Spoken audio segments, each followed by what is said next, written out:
Yeah, they basically discredited my testimony, sending me to a mental institution for trying to fire the public defender and asking to use a law library. He was trying to control information and tell me what my defense was going to be to Fresno County's charges, and I said, no, I'll tell you what my defense is going to be.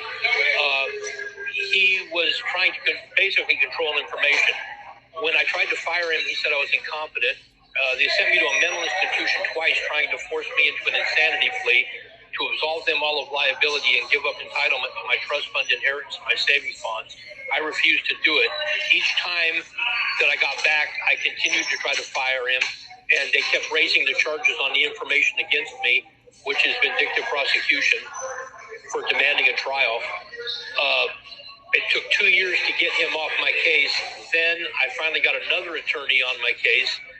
Again, Blickenstaff got a hold of him, this ex-district attorney that my adopted father employed.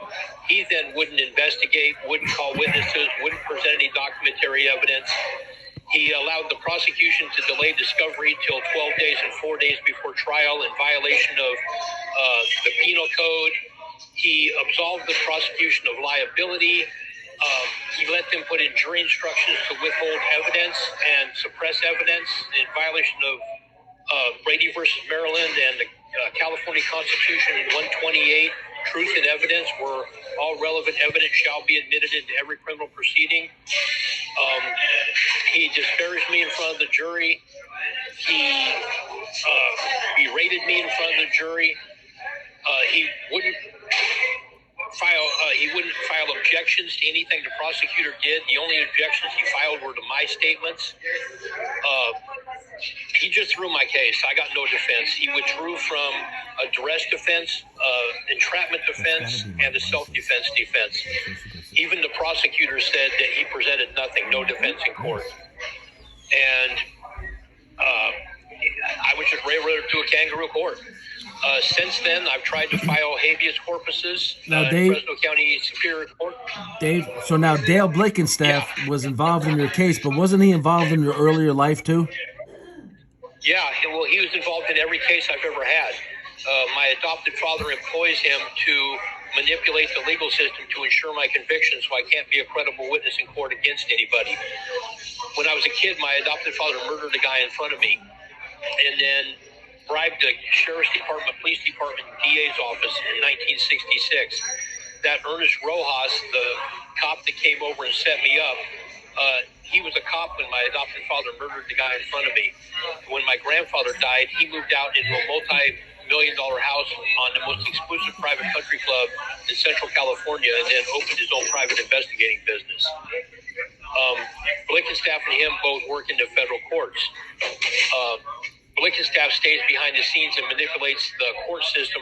Rojas, this ex-police captain at Fresno Police Department, was manipulating the cops on the scene when they attacked me. So they're manipulating on both ends. Blickenstaff got to my attorneys in court.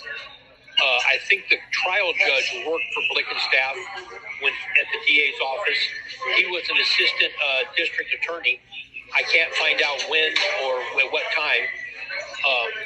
This trial judge made a statement on court record telling every judge not to believe anything I have to say. So then I can't state a prima facie case for relief. So I'm caught under two case laws by the Supreme Court, Henry Lawler and then Henry Clark.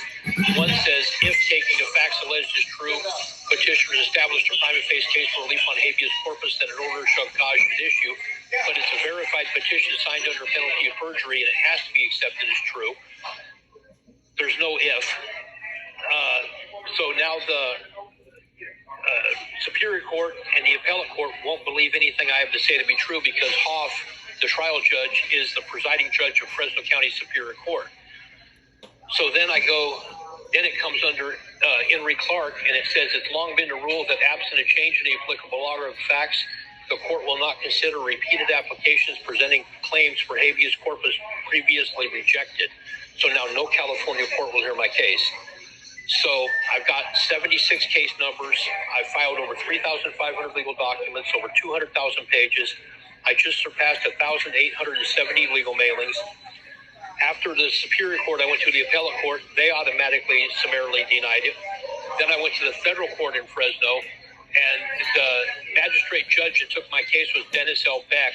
He was the Chief Deputy District Attorney for Dale Blickenstaff in 1980 to 1982. He was his fixer, his enforcer, his lieutenant, his right-hand man at the DA's office. He became a magistrate judge, and he took my federal case with Blickenstaff's name all the way through my transcripts. He denied it.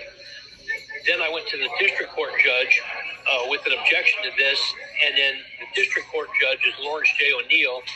He's an ex-Fresno County kangaroo court judge. He's friends with and co-workers with the trial judge, Gary Hoff. So he denied me COA, Certificate of Appealability, so the Ninth Circuit won't allow me to appeal. And I can't file a second or successive petition because of the AEDPA that Clinton put in. So I'm done in the federal courts, and Hoff ended me in the state courts. So those three courts in Fresno are in collusion with one another. There's ex-Fresno County district attorneys in all three courts, and there's ex-Fresno County Superior Court judges in the 5th District Court of Appeals and in the federal court. And there's ex parte communications going back and forth between the federal court and the Superior Court, the federal court, and the appellate court about my case. Dave? And Hoff admitted, yeah. I got to speed this up for my audience to get a better understanding. So you received ultimately 53-year sentence after rejecting a plea where they wanted you to say basically that you were nuts and that nothing happened and that you're not entitled to an inheritance. If you would have done that, you could have been out 2 decades ago almost. So you've been in there 23 years. You're getting ready to go for parole. Parole wants you to admit your guilt, which you're not going to do because you're not guilty. Let me ask you a question because my audience is asking this. You're admitting on this show and everywhere else that you shot this robot. And then you said on the other show that you are actually innocent and all the reasons you're innocent. Explain legally why you're still innocent despite shooting at the robot. Okay, Penal Code 26, number 6, duress. It states all persons are capable of committing crimes except those of the following classes. Number 6 says if your life was in danger or you felt your life is in danger, you can't be held accountable for violating a law. Okay, they shot at me, tried to shoot me in the face with a high-powered rifle when I was standing by a window. My life was in danger. Then they sent an armed robot after me with a 12-gauge automatic shotgun mounted on the front of it. I'm the first person who had been attacked by an armed robot and the first person to attack and kill an armed robot in self-defense in the United States. That constitutes Penal Code 26, number 6. Then when I killed the robot, when it was pointing a shotgun at me, and I tried to put the lights out they were using to shoot at me, they then continued to open fire and shoot at the house. This constitutes duress also. In other words, my life is in danger throughout the whole thing. Okay, and they escalated this into a deadly conflict. And for I was just asking for a police report filed.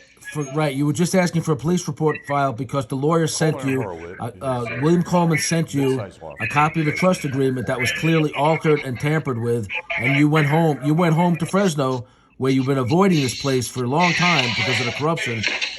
You went home, and you were at your family home at San Joaquin Country Club, a multi-million-dollar house in San Joaquin Country Club, which was your family home. Now, how much money was on the line at the time that this happened? Well, my grandfather's family is extremely wealthy. I know my trust fund was between $400 and $500 million.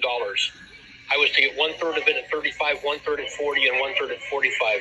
My inheritance was gold bars, gold coins, silver bars, silver coins, stamp collections, Franklin Mint stuff, land, stocks and bonds. I got everything because my grandfather put me into the family because his daughter couldn't have a child and they couldn't adopt.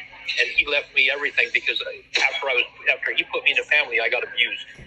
So apparently, from what I remember, when I was really small, it was like 30,000, 35,000, 37,000 bars of gold. Well, in 2010, a bar of gold was about $1 million.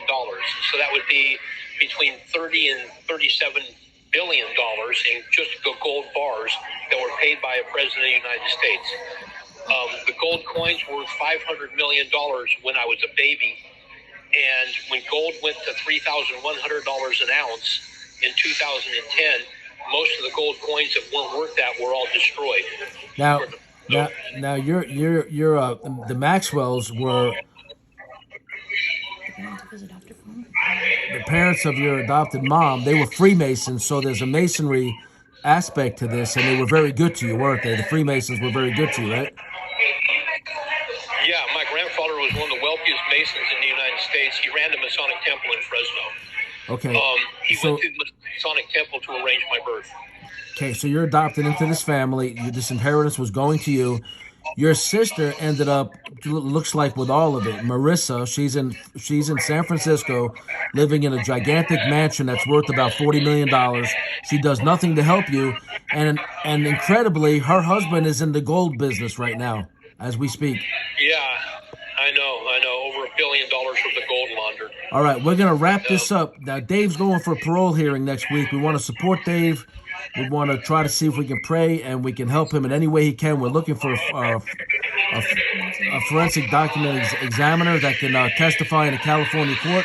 And this is Dr. Mary Bass. She uncovered the situation with Dave when the same thing happened to her and her mother, and her stepfather, Larry Revis, was murdered by the same people decades later.